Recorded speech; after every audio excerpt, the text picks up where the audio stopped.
ग्राम है बिजवा। मैं इस समय खड़ा हूँ, ये प्रगतिशील कृषक है मिस्टर वीरेंद्र शुक्ला जी। ये स्क्रीन पे जो आप प्लाट देख रहे हैं CO 15-023 अर्ली गन्ना प्रजाति है, वो इसमें लगाई गई है। और साथ में मेड़ों पे ये मसूर लगाई गई है, क्योंकि ये गन्ना ट्रेंच बिट से बोया गया है 3.5 फीट की दूरी पे नाली से नाली की। तो जो मेड़ है उस पर मसूर बोया गया है। खेत की तैयारी से लेके और आज तक जो हमारे प्रगतिशील कृषक हैं वीरेंद्र शुक्ला जी, और ये प्रगतिशील कृषक ही हैं, और चूँकि ये शिक्षक भी हैं और उत्कृष्ट शिक्षक का यूपी में इनको पुरस्कार भी मिला हुआ है, कई बार मिला हुआ है। तो इनका परिचय ये भी है। और विगत वर्ष में राष्ट्रीय कृषि विकास योजना का इनको पुरस्कार भी, प्रथम पुरस्कार भी है, प्राप्त हुआ है। तो ये इनका परिचय है। तो मैं आप शुक्ला जी से पूछूंगा कि इस खेत की तैयारी से लेके अब तक इन्होंने क्या क्या किया। तो एक तो आपकी खेत की तैयारी ठीक लग रही है शुक्ला जी, तो क्या क्या तैयारी आपने, तैयारी से बताइए कुछ। तैयारी पहले तो ये बताइए, इस खेत में इस गन्ना बोने से पहले था क्या? इस खेत में गन्ना बोने से पहले इसमें धान था जी। अच्छा। और धान के बाद इसकी हमने फिर गहरी जुताई करवाई, जैसे जो पिछली फसलों के अवशेष होते हैं गन्ने के, वो गहरे में होते हैं। जी जी। और गहराई जुताई के बाद इसमें ट्राइकोडर्मा हमने डलवाई। ये कितना एरिया है इसका? ये इसका 1 एकड़ 60, इसमें 10 बीघे का एरिया है। अच्छा, 10 बीघे। 10 बीघे में 10 किलो ट्राइकोडर्मा मिला करके कंपोस्ट में इसमें डलवा करके फिर हमने फिर जुताई करवाई पूरे खेत। और जब ये बोने लायक हो गया, ट्राइकोडर्मा आपने 10 किलो डाला जी, तो बीघे के हिसाब से 1 किलो। तो वो ट्राइकोडर्मा आपने यूज कैसे किया? कंपोस्ट में मिला करके हमने डलवा दिया। कितने कंपोस्ट में वो 10 किलो ट्राइकोडर्मा आपने? 10 किलो के लिए कम से कम 1 कुंटल सर। 1 कुंटल क्या? कंपोस्ट, गोबर की खाद। तो उसमें मिक्स कर दिया, महीन करवा सुखा लिया। कितने दिन तक सुखाया? 2 से 3 ढेर लगा के जी। अगर उसमें सूखे में ढेर क्यों लगाते हैं? ढेर इसलिए लगाते हैं कि थोड़ा सा वो एब्जॉर्ब कर लेती है ट्राइकोडर्मा। अच्छा, थोड़ा उसका माइसीलियम फैल जाता होगा अंदर। अच्छा। और कई बार बालू भी मिला लेते हैं अगर नहीं मिल पाता है। अच्छा, तो फिर आपने जब वो फिर इसमें कैसे उपयोग किया? इसमें खाद की तरह बुआई करवाई और फिर इसकी गन्ना बुआई से पहले इसमें ये होता है कि नहीं, जैसे गन्ना बुआई का आपने बन बनाया, खेत तैयार कर लिया आपने जी, तो ये ट्राइकोडर्मा बोने से कितने दिन पहले? आखिरी जुताई से पहले। आखिरी जुताई से जब आपने किया, उसके कितने दिन बाद आपने गन्ना ट्रांसफर? उसके 3 दिन बाद। 3 दिन बाद जी। तो यानी 3 दिन पहले आपने ट्राइकोडर्मा डाला और उसी में जुताई कर दी। अच्छा, फिर आपने ट्रेंच बिट से गन्ना बोया? जी, ट्रेंच से गन्ना बोया। अच्छा। गन्ने बुआई के लिए हमने पहले इसकी एक आँख के टुकड़े जो है गन्ने के बीज कटवाया। अच्छा। और एक आँख का टुकड़ा, जैसे कई बार पुराना या खराब गन्ना होता है तो निकलवा करके घर पे ही इसको पहले कटवा लिया और ट्राली में डलवाया, भिगवा कर।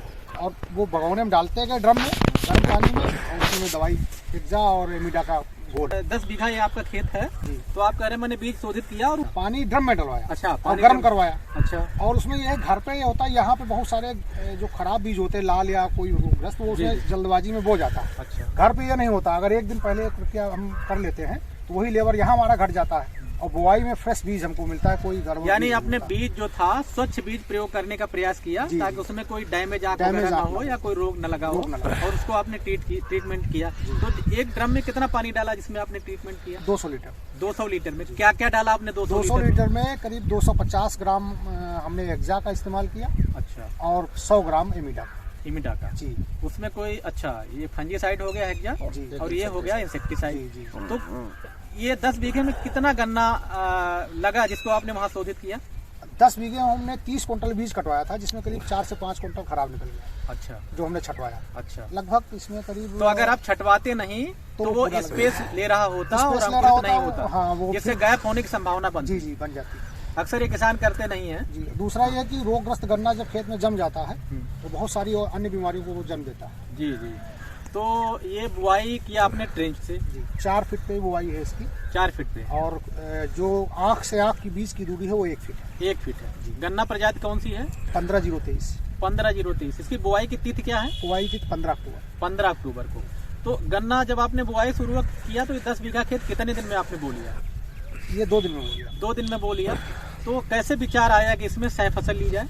लास्ट ईयर हमने इससे पहले, जब इसमें गन्ना था 2 साल पहले, धान के पहले जी, धान से पहले, तो इसमें हमने सह फसली ली थी। अच्छा। और उस वक्त हमने इसमें सरसों की बुआई की थी। अच्छा। तो सरसों भी इसमें करीब 10 कुंटल, 10 बीघे में 10 कुंटल। तो आपको सह फसल लेने का अनुभव पहले से ही है जी। तो वो तो आपने सरसों लिया, लेकिन मसूर हमने पहली बार बोया। अच्छा, मसूर आपने पहली बार लिया, तभी तो आपने किसी का देखा होगा। हाँ, इससे पहले घर में पिताजी वगैरह करते हैं खेती। अच्छा, देखते तो जो मसूर आपका बिल्कुल लाइन से बोया गया है, तो ये कैसे बोया आपने मसूर को? ये मसूर 2 तरह से बोई जाती है। अगर हम लेबर से बोआते हैं तो पतली कुदाल होती है, पतली कुदाल होती है, जिससे वो उस गुड़ाई कर रहा है। पतली उठाओ कुदाल। अच्छा, कुदाल ये। अच्छा, ये कुदाल भैया लाना है सर, यहाँ ले आओ। इसको नाली से खींचते जाते हैं पतली पतली, पीछे से बोआई कराते जाते हैं। तो ये 10 बीघे में मसूर का कितना सीड लग गया होगा? 10 बीघे में 10 किलो बीज पड़ता है। 10 किलो प्रति बीघे के हिसाब से बीज पड़ता है। 1 किलो प्रति बीघे के हिसाब से। तो इसमें आपने गिना इसकी कितनी लाइनें होंगी? 10 बीघे इसमें 57 लाइन है। ये कुदाल है, इससे आपने लगाया? जी, इसी से। इससे मेड़ पे गुड़ाई भी इसी से होती है।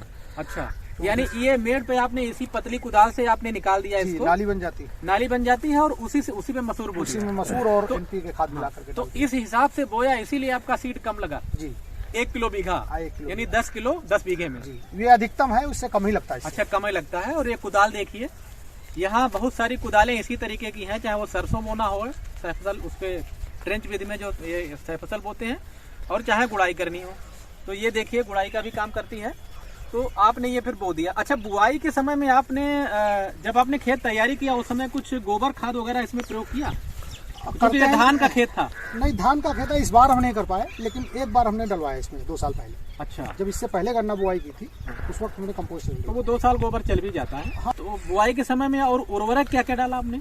उर्वरक में सर 15 किलो यूरिया प्रति एकड़ के हिसाब से। अच्छा। और 15 किलो सल्फर प्रति एकड़ के हिसाब से, जिसमें 2 बोरी NPK प्रति एकड़ के हिसाब से। अच्छा, बस केवल इतनी खाद डालते हैं अब तक? अभी तक। और इस बार हमने सल्फोजिंक भी इसमें 5 किलो डलवाई है। अच्छा, सल्फोजिंक भी डलवाई। कई बार उपलब्ध नहीं हो पाती, उसे डालनी चाहिए सल्फोजिंक। तो ये गन्ना प्रजाति जो आपने बोई है, ये नवीनतम गन्ना प्रजाति है, अभी 2 साल पहले जो विभाग द्वारा प्रस्तुत की गई है। जी जी। तो इसके बारे में कुछ पहले से अनुभव है या पहले? हाँ, इससे पहले हमारे पास 2 साल पहले से ही है ये। तो ये जो CO 15023 है ना जी, तो ये इसके बारे में अनुभव भी होगा कि इसमें उत्पादन की और जो CO 238 से हम तुलना कराएं तो क्या कुछ थोड़ा सा फर्क है इसमें। एक तो इसकी देख रेख ज्यादा चाहिए। देख रेख ज्यादा चाहिए, इसमें कीड़े का प्रकोप ज्यादा है। दूसरा ये है कि थोड़ा सा गिरने वाली वैरायटी ज्यादा है, खड़ा कम रह पाता है। अच्छा, वजह जो भी हो, जब गिरने के बाद इसमें स्प्राउटिंग शुरू हो जाती है। अच्छा, गिरने के बाद स्प्राउटिंग हो, तो वो यानी वो किसान जो लगा रहे हैं इसको बंधाई और मिट्टी चढ़ाई पे हाँ, विशेष ध्यान देने होगा। तभी ये और इंसेक्टिसाइड का विशेष प्रयोग। इंसेक्टिसाइड का विशेष प्रयोग जी, क्योंकि मीठी है इसलिए इसमें बहुत ज्यादा। शुक्ला जी कह रहे हैं कि कीड़ा मकोड़ा ज्यादा। अच्छा, उत्पादन क्या अगर हम तुलना करें CO 238 से? थोड़ा सा अंतर है, बहुत ज्यादा अंतर है। कितना? 38 में ज्यादा था या इसमें? 38 में ज्यादा था। अच्छा, लेकिन हमको लग रहा है कि अभी नई वैरायटी है ये, अगर कुछ दिन हमारे इस एटमॉस्फेयर में ये ढल गई तो हो सकता है ये उतना उत्पादन दे जाए। अच्छा, उत्पादन दे सकती है, दे सकती है। कई किसान कहते हैं कि ये गेहूं की कटाई के बाद, अगर इसको गेहूं की कटाई के बाद या बसंतकालीन में इसको लगाया जाए तो शरदकालीन से ज्यादा बेहतर रिस्पॉन्ड करती है। अगर आपको थोड़ा सा लेट कटवाने का इरादा है या बीज में इस्तेमाल करना है, अच्छा, तो ज्यादा बेहतर, क्योंकि उसमें स्प्राउटिंग की टाइम थोड़ा सा कम। क्योंकि कहते हैं जो स्प्रिंग वाला गन्ना है CO 15023 का, उसमें स्प्राउटिंग की प्रॉब्लम नहीं है। जी जी। ये जो शरदकालीन गन्ना है उसमें ही स्प्राउटिंग की प्रॉब्लम। ये सही बात है। ये जो मेरा अपना अनुभव है और जो मैं किसानों से फीडबैक लेता हूँ उसमें ये जानकारी देते हैं। क्योंकि अभी बगल में ये 15023 सामने खड़ा है। 15023 इधर गन्ना खड़ा भी जो बैकग्राउंड में देख रहे होंगे, ये 15023 मार्च का गन्ना खड़ा हुआ है। मार्च का आपको जो दिख रहा है, हाँ, इसमें स्प्राउटिंग नहीं है। तो अगर इसमें CO 15023 में स्प्राउटिंग रोकना है तो इसको बसंतकालीन में अगर लगाएं तो ज्यादा बेहतर होगा। ज्यादा बेहतर। और बंधाई जरूर करानी पड़ेगी अगर शरद में लगाते हैं, नहीं तो फिर नुकसान ज्यादा होगा। एक चीज और है, जैसे 38 या 18 में हम लोग पत्ते की जो सूखी पत्ती होती है उसकी निकलवा देते थे।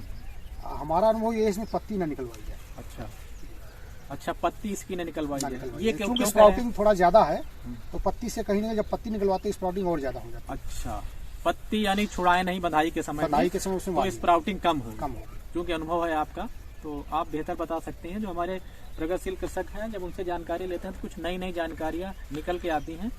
तो देखिए, मसूर भी बहुत अच्छा है, लाइनों से बोया हुआ है, बिल्कुल ट्रेंच से सीधी लाइन है, बिल्कुल स्ट्रेट लाइन है सीधी। और पूरा क्या अनुमान है मसूर कितना तक हो जाएगा? तो पहली बार सर हमने लगाई है, लेकिन घर में पिताजी वगैरह लगा चुके हैं। लगभग 5 से 6 क्विंटल प्रति एकड़ की पैदावार हो जाती है ट्रेंच में। तो चलिए सह फसल के रूप में ये चूंकि दलहनी फसल है, इसका कुछ फायदा मिलेगा? बिल्कुल फायदा मिलेगा इसका, बहुत सारा हमको जैसे नाइट्रोजन है हमारे रिकवर हो जाता है, बगैर खाद के। हो जाता है। तो देखिए लाइन से बोया हुआ है, सीधी लाइनें हैं, ये ट्रेंच विधि की आप देख रहे होंगे स्क्रीन पे, बिल्कुल सीधी लाइनें हैं और ये पूरा खेत अच्छा है। बहुत बहुत धन्यवाद अच्छी जानकारी देने के लिए, और समय समय से आपसे इसकी जानकारी लेते रहेंगे। बहुत बहुत धन्यवाद।